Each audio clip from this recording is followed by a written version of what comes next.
With the WINN FM News, I am Kevin Brown. Our top stories. Nevis Premier emphasizes collective effort for prosperity in New Year's Day address. People's Action Movement lays out plans for economic revolution in 2025. Digital shift for vehicle inspections, a modern approach by the Royal St. Christopher and Nevis Police Force and the Inland Revenue Department. State of emergency fines and imprisonment for offenses under new amendment in Trinidad and Tobago. Jamaican man unjustly jailed in U.S. now on a mission to help youth. Internationally, multiple people involved in deadly New Orleans attack, authorities say. Now, the details. The streets of downtown Bastille were a kaleidoscope of colors on Wednesday as the excitement of Carnival's Grand Parade captivated the thousands of revelers. Ultra Carnival stole the show with its stunning displays. Creativity and storytelling were on full display as the group once again took home top honors, securing bragging rights and the coveted first place prize. When the final scores were counted, Ultra Carnival won titles in several categories, including Troupe of the Year, Queen of the Bands, King of the Bands, and Section of the Year. Shannon Hawley, chairperson of the National Carnival Committee, made the announcement. Lux Carnival also had a strong showing, missing out on the Troupe of the Year title by 20 points. However, they walked away with the awards for First Parade Day Troupe to Reveal and Most Powerful Troupe. Zeus Carnival finished in third place in the Troupe of the Year competition. Reflecting on the day's events, Hawley praised the team's efforts, acknowledging their success in achieving their goals. As it relates to yesterday, we said from the very beginning, Lestrade and his team had that mandate that we're gonna start on time and we're gonna push through and ensure that we get into downtown Bastille before the sun sets, and that we did. Lestrade has been meeting with a number of stakeholders over the past few months, from the police force to what we now call the carnival security, and ensuring that every stakeholder involved, the bands, every stakeholder involved was aware of what the mandate was and what the overall mission of the National Carnival Committee was. We had some people, you can't start on time. When we started at probably about 11:30, Greenlands, really, not many people want Greenlands, because people are so accustomed, we're going to stroll into town at 4 o'clock in the afternoon. But we came on radio stations, we said it on social media. We said the route is long, spread out along the route. This is not about us just congregating downtown Bastille and, where it's congested, but spreading out along the route if you wanted to take full opportunity of the Grand Parade. Hawley also addressed the important topic of judging. Feedback from our troops is essential. And last year, troops had a number of concerns. One, with the judging points being at Greenlands. They felt that it was too early in the parade, where revelers were just starting to come in to judge. One, that we needed overseas judges. So the committee took that into consideration. Yesterday, the committee chartered. We worked in collaboration with the Antigua Festival Committee. We chartered a plane. We flew in 5 judges from Antigua to assist us with the judging of the parade in conjunction with our local judges. But this was something that the troops felt was needed. Plus, they felt that we needed to increase the number of judges. Over the past few years, we had 9 judges, 3 judges at 3 judging points. We increased it to 15 judges. 5 judges at each judging point. We really try to work with the troops because we recognize how important this Grand Parade is, right? Not only for spectators and participants, for the troop leaders who work so hard. Meanwhile, the local carnival product continues to grow in popularity across the region, with increasing participation from international visitors. We have one troupe who had 60% of their revelers were from overseas. Wow. 60% of their revelers were from overseas. That's huge. Right. We have, so I just want to publicly thank the troop leaders, okay? So we have Toya and Carol from Lux. Lux Carnival has partnered with Freak Mass and Majesty.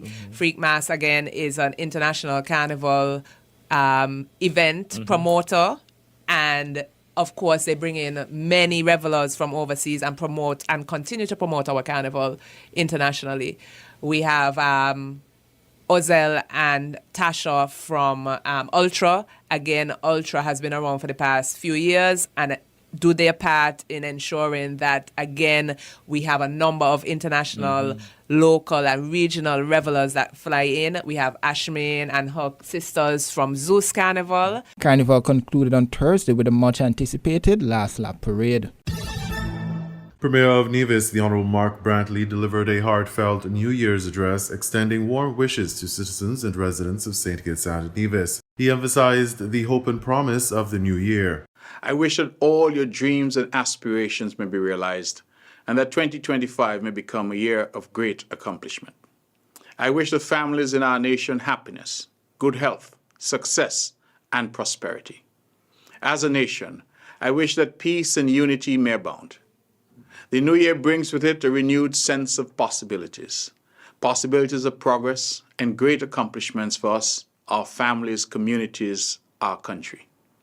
It is a time of reflection and an opportunity to commit to positive changes in our lives and in that of our beloved nation. Brantley encouraged families in the nation to embrace happiness, good health, success, and prosperity as they enter a time of reflection and renewal. He invited everyone to pause and appreciate the blessings received in the past year while focusing on committing to positive changes that can benefit the nation. Brantley highlighted numerous achievements from the past year, including the completion of significant infrastructure projects and advancements in health care, such as the historic cornea transplant at Alexandra Hospital, the first of its kind in the Federation. He commemorated the success of local debaters and athletes and the cultural highlights of the C50 celebrations, which marked the 50th anniversary of the Culturama Festival. Despite significant accomplishments, he also acknowledged the challenges faced in 2024, such as climate change impacts, water scarcity, and high inflation that affected the population's cost of living. These extreme weather conditions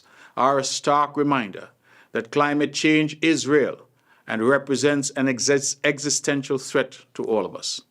They are cautionary reminders that our stewardship of our environment is critically important.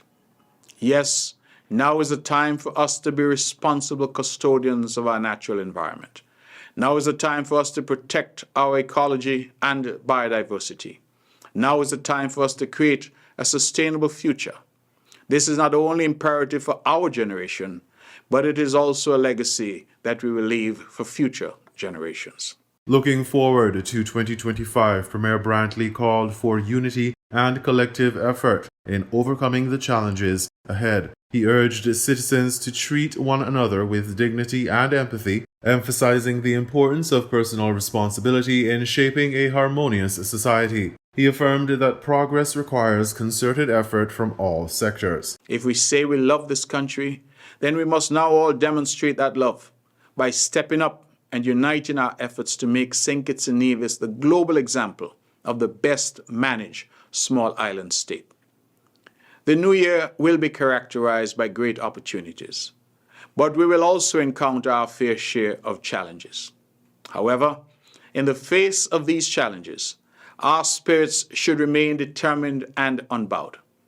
The challenges ahead should energize and reignite our love and faith in each other and in our country. They should impel us to embrace the enlightening spirit of hope and optimism and reject self-doubt and despair. As a people and as a nation, we have been through the proverbial test of winds and storms on numerous occasions. Nonetheless, at every historic juncture, we have always dug deep into ourselves and found the necessary fortitude to prevail and overcome.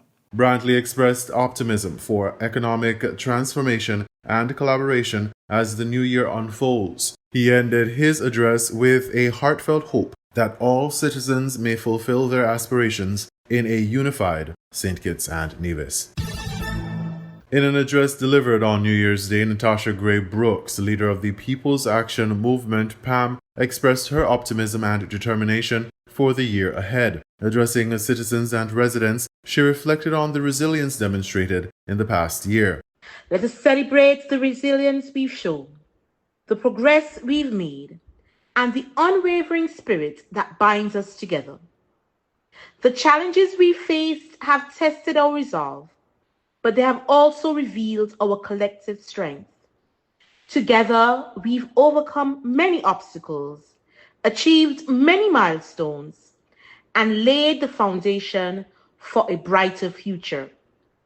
As we step into the new year, let us carry with us the lessons learned, the triumphs celebrated, and the unwavering determination to build a better tomorrow. Let us embrace the opportunities that lie ahead, fueled by optimism and a shared vision of progress. On behalf of my family and the party that I lead, the People's Action Movement, I wish you and your loved ones a joyous and prosperous new year, filled with hope, happiness, and success. May the coming year bring us closer together, strengthen our bonds, and usher in an era of prosperity and shared prosperity. Gray Brooks acknowledged the nation's challenges, yet emphasized the collective strength that emerged from these trials. She urged the citizens to carry the lessons learned into 2025, highlighting a commitment to building a better tomorrow. In conjunction with her address, the People's Action Movement shared a vision for the future on its Facebook page in a post titled "The Dawn of a New Era, Pam's Vision for an Economic Revolution." The party articulated its desire to redefine the economic landscape of St. Kitts and Nevis with a transformative approach. The statement read, quote, "As St. Kitts and Nevis looks to the future, Pam is planting the seeds of transformation that promise to redefine the nation's economic landscape. This is not just a promise of incremental change, it's a bold vision of revolution, progress, and prosperity for every citizen," end quote.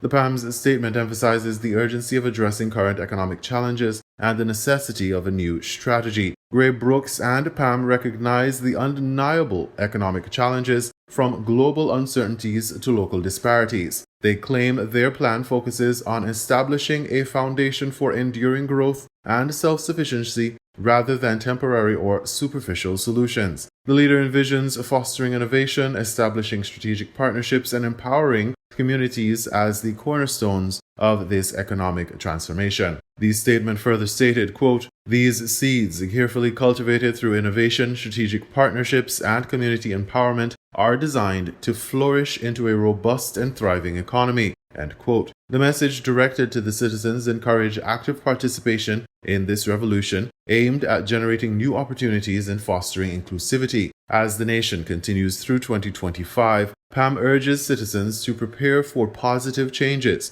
The party asserts that embracing this vision requires collective courage, adaptability, and commitment to progress. Quote, "This is more than a political initiative, it is a call to action. Will you rise to the occasion and be part of this historic journey? The future of St. Kitts and Nevis depends on it," end quote. The People's Action Movement looks to transform the narrative of St. Kitts and Nevis into one of shared prosperity and success by inviting citizens to shape their future. The Royal St. Christopher and Nevis Police Force, in collaboration with the Inland Revenue Department, previously announced significant enhancements to the vehicle registration system within the Traffic Department. Beginning January 1st, 2025, all vehicle inspection agencies must submit inspection reports digitally to the Inland Revenue Department. The reform aims to streamline the inspection process, reduce the reliance on paper-based documentation, and promote efficiency and environmental sustainability. To modernize operations, the IRD will no longer accept physical copies of vehicle inspection reports, effective from the start of the new year. Vehicle owners are strongly advised that those presenting physical reports will be redirected to their respective inspection sites for electronic submission. The initiative reflects the department's commitment to enhancing service standards and maintaining accurate and up-to-date records in the vehicle registration system, ensuring a smoother experience for all stakeholders. The Traffic Department proactively engages with inspection agencies to ensure a seamless transition to this digital process. Comprehensive guidance and necessary resources have been provided to facilitate adaptation to the new requirements. Vehicle owners and inspection agencies are encouraged to familiarize themselves with the digital submission procedures ahead of time to avoid any potential delays in vehicle licensing. During this transition period, the Traffic Department and the Inland Revenue Department can assist the public with further inquiries or support regarding the digital submission process. The community's cooperation and support are necessary as St. Kitts and Nevis embraces this modernization of its vehicle registry. In regional news, state of emergency fines and imprisonment for offenses under new amendment in Trinidad and Tobago. Triple T Live Online reports. You can be fined up to $100,000 or face up to 5 years in prison for committing an offense during the state of emergency. This amendment was added to the emergency powers regulations on Tuesday. It was inserted after Regulation 20, which outlines how the Defense Force will assist during the state of emergency. The original document was published on Monday night following the declaration of the state of emergency. Law enforcement officials maintain that all SOE is necessary to clamp down on violent crime, particularly offenses involving high-powered illegal weapons. And as the state of emergency entered day 3, 4 men were arrested and 8 firearms, along with varying quantities of ammunition, were seized during state of emergency exercises overnight. Among those arrested, a 55-year-old Pitti Valley man connected to the seizure of 5 firearms. According to police, between 5:30 p.m. and 9:30 p.m. on December 31, 2024, during a search at the Pioneer Drive residence, a cache of weapons was discovered hidden in a bedroom. Among the items seized were an AR-15 rifle, 2 CZ pistols, 1 Glock pistol, and a Smith & Wesson pistol, along with an assortment of ammunition. The officers also found and seized 25,000 US and over 139,000 TT dollars in cash, which was submitted to the Financial Intelligence Bureau. In another incident, officers responded to a report of an armed man in the Critchlow Hill Morvar area when they observed an individual moving hastily through a crowd, concealing an object below his left arm. When officers called out to the man and instructed him to stop, he dropped the object he was carrying and fled. Police later discovered the item to be an AR-15 rifle with a magazine. A total of 46 people have been detained up to 6 p.m. on Tuesday evening by the Trinidad and Tobago Police Service since the implementation of the state of emergency. This was confirmed by Police Commissioner Erla Harewood Christopher, who said the arrests were made based on intelligence. The commissioner also cleared the air on how citizens could verify the legitimacy of police officers while entering one's home or during a stop-and-search exercise. Yes, police officers are still required to identify themselves, but what I want you to inform the public, police officers on exercises, on operations, you will have officers dressed in police uniform, gray and blue. So even if you have officers in the operational wear, they will always be accompanied by an officer in the official gray and blue uniform. And the Chief of Defense Staff, Darrell Daniels, said the Trinidad and Tobago Defense Force will work in tandem with the TTPS to ensure public safety and security. The Defense Force stands in readiness to assist the police, as Regulation 21. 22 goes to your question about the Defense Force personnel operating under the SOE with the powers of a police officer.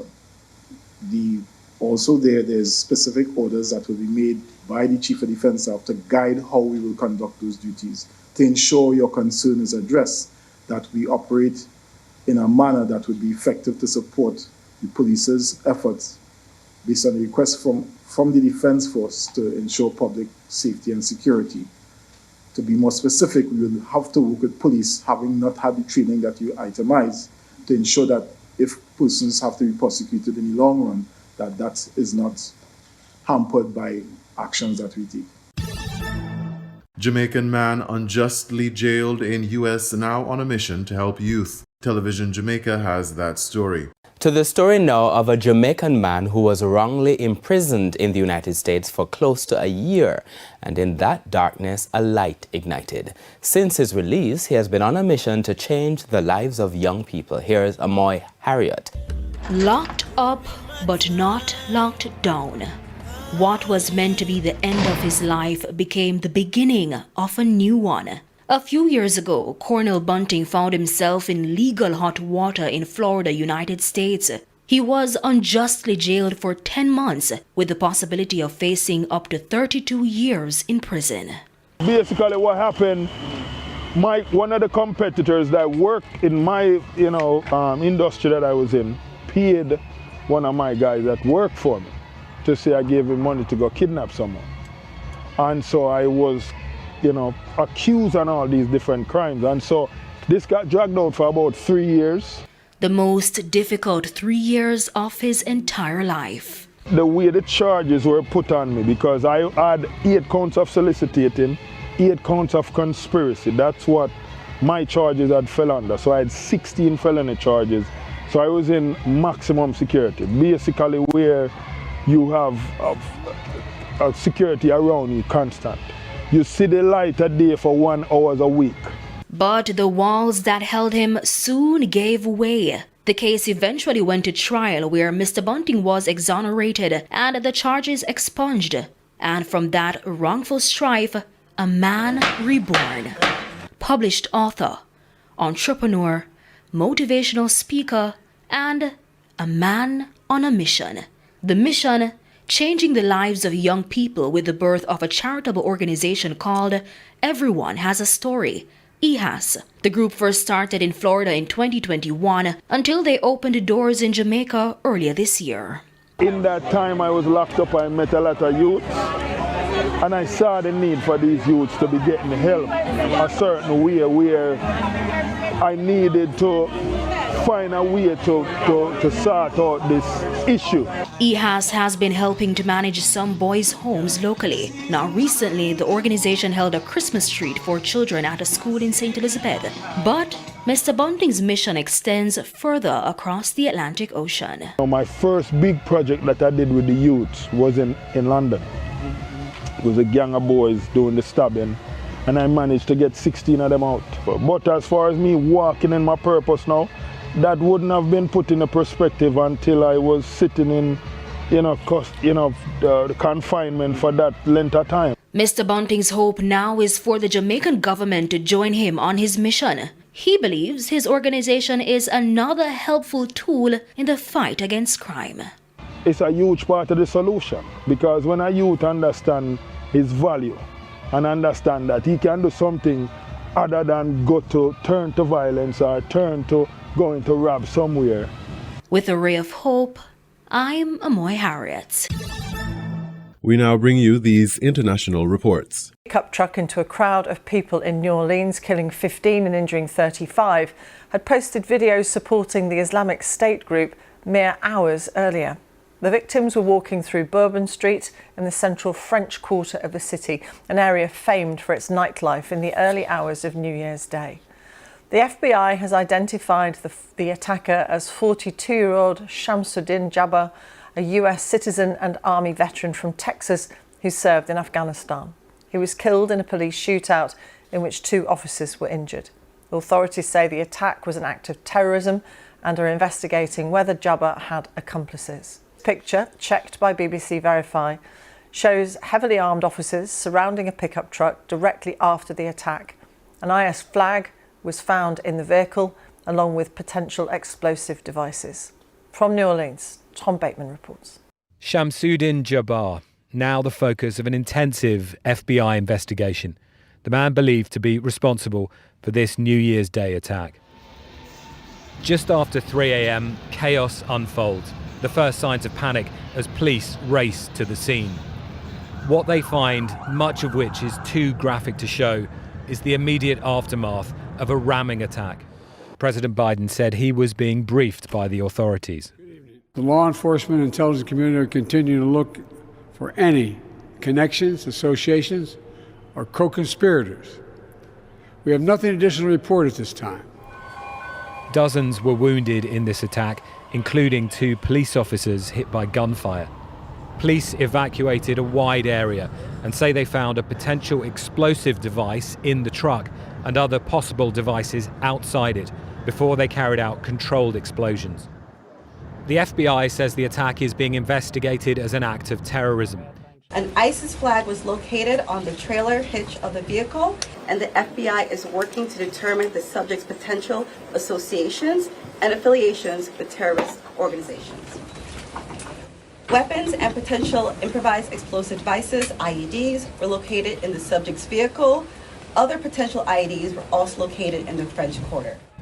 Investigators are scouring the scene for clues as further details emerge about Shamsuddin Jabbar, including his US military background, while trying to establish who else may have been involved. Tom Bateman, BBC News, New Orleans. Well, our correspondent Carl Nasman, who's been at the scene, gave us the latest on the investigation. Investigators trying to put together some of the pieces here, including whether or not there were other people involved in this attack. There were some suggestions of co-conspirators. Those might have come from CCTV footage that appeared to show several individuals in the area where explosive devices were discovered along that street outside of that vehicle.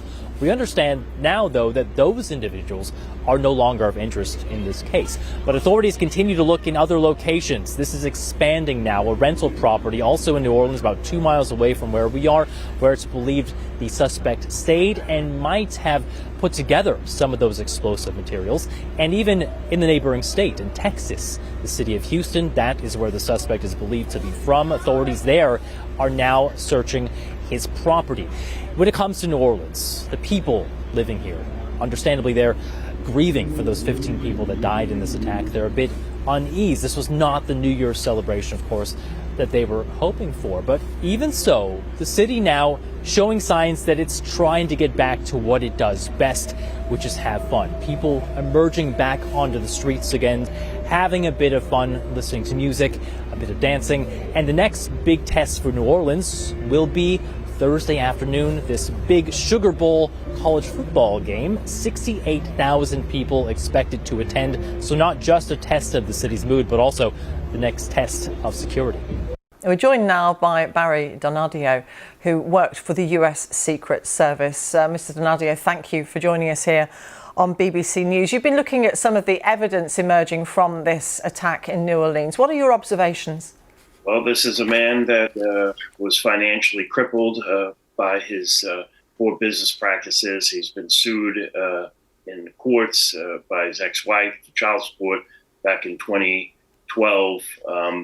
He served in the military, from what we understand at this point, and I can't help but to speculate, is this, or is he actually a member of ISIS as a sleeper cell, and is this their way of retaliating for our airstrikes in Syria? A couple of weeks ago, we used B-52s, and I know ISIS took casualties in those actions in Syria.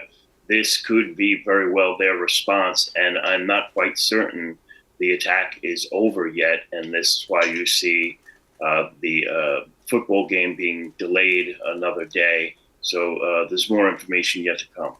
How would you characterize this attack then, which used a rental vehicle?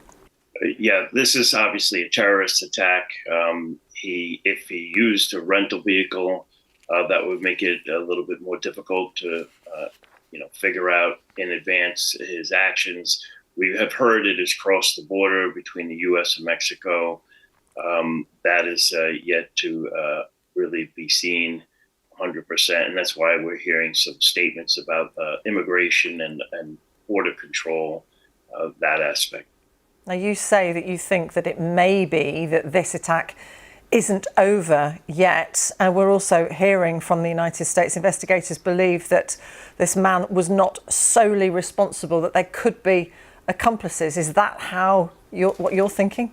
I'm thinking that too, until they can adjudicate that and check all the surveillance videos, which there's a tremendous amount. It takes a tremendous amount of time to go through all of the evidence to ensure safety. And I think they did a good job ensuring safety first by pushing back that football game. But in the future, you're going to have to see security forces, the police, cordoning off areas where there's huge parades, like in New York City, for instance, or New Orleans, like the other night, where you're going to have jersey barriers, cement barriers to prevent vehicles from entering, or as a temporary means, buses or sanitation trucks, like we've heard other reports. This is going to have to be the new norm. No vehicles it would have to be allowed to be in that area, and that's what's to come.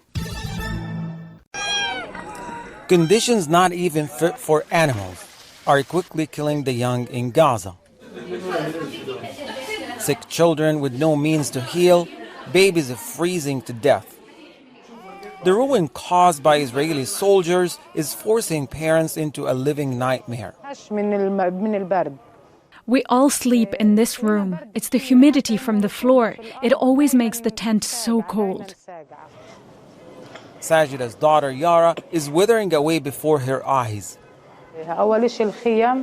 She cannot be exposed to cold weather or smoke, otherwise she must be put on oxygen. There's no medications for her here. Needless to say, we cannot feed her or keep her warm. There's not even a chance of recovery. She's deteriorating with every passing minute. The UN warns death from disease could surpass the number of casualties in direct air strikes, proof that Israeli bombs continue to kill long after they have exploded. Nearly 70% of all structures in Gaza are damaged. When all safety has been lost, even the most benign events turn deadly. At least 7 people froze to death in the past week. The displaced people in Deir al-Balah are forced to battle winter rains unprotected. Their belongings now drenched, when even one layer could mean the difference between life and hypothermia. Winter cold exacerbated our struggles, added to malnutrition. Children's immunity was gravely impacted, and now infection is rife, especially pneumonia. Most civilians are living in tents or under tarpaulin. Many children, mostly newborn babies, have died recently because of cold weather. To destroy is easier than to build, especially without tools. The UN says it could take 350 years to rebuild the strip and could prove impossible under Israel's blockade of goods and equipment. For now, Palestinians' buckets, shovels, and even bare hands will have to do. For Gaza children, the winter has brought more than just the cold. It has brought illness and suffering. Not because it's an unusually cold winter, but because of the lack of a proper shelter, medical supplies, and aid. Parents are desperate, and doctors here are pleading for urgent aid. Hani Mahmoud, Al Jazeera from Al-Aqsa Hospital in Deir al-Balah City, Palestine. Remy Cabello has been a volunteer reproductive healthcare worker for 15 years. She says she grew up among 12 siblings and had to start working at the age of 10 to help her parents. She didn't want that for herself and doesn't want it for the next generation of Filipino women. First meron kaming 18. When I started volunteering, I remember there was one woman who had 18 children. When those 18 children became adults, we introduced them to contraceptives, and now they have fewer children. Remy's own family represents a similar generational change. She has 2 children and 2 grandchildren. The country's fertility rate is now below the level that would sustain its population. More than a decade after it passed the reproductive health law, the Philippines has successfully lowered its birth rate. The country has struggled with overpopulation for decades, but experts say the declining birth rate could lead to other problems, especially as the overall population gets older. About 2 million Filipinos work overseas, and they make up a significant portion of the global workforce in critical industries. Roy Jaramillo has been a sailor for 35 years. 2 of his children work in healthcare. 60% On my ship, nearly 60% of the crew is Filipino. That's 60%. That's how important Filipinos are to the maritime industry. Experts say as its population shrinks, the Philippines will inevitably need its own people to stay and fill jobs, and the rest of the world will need to source labor from somewhere else. The extent to which this decrease in number of Filipino overseas workers will affect the host economies, that will also depend to a large extent on the policy response of the host countries as well. Just as how much Philippines will benefit from its demographics will depend on the policies of the Filipino government. For now, this street in the capital remains a busy recruitment hub for those working at sea. But Remy hopes that one day they will have done enough to make migration a choice for Filipinos rather than a necessity. Barnabelow, Al Jazeera, Manila. You were listening to the WINN FM 98.9 newscast. Our top stories were: Nevis Premier emphasizes collective effort for prosperity in New Year's Day address. People's Action Movement lays out plans for economic revolution in 2025. Digital shift for vehicle inspections, a modern approach by the Royal St. Christopher and Nevis Police Force and the Inland Revenue Department. State of emergency fines and imprisonment for offenses under new amendment in Trinidad and Tobago. Jamaican man unjustly jailed in U.S. now on a mission to help youth. Internationally, multiple people involved in deadly New Orleans attack, authorities say. Thank you for listening.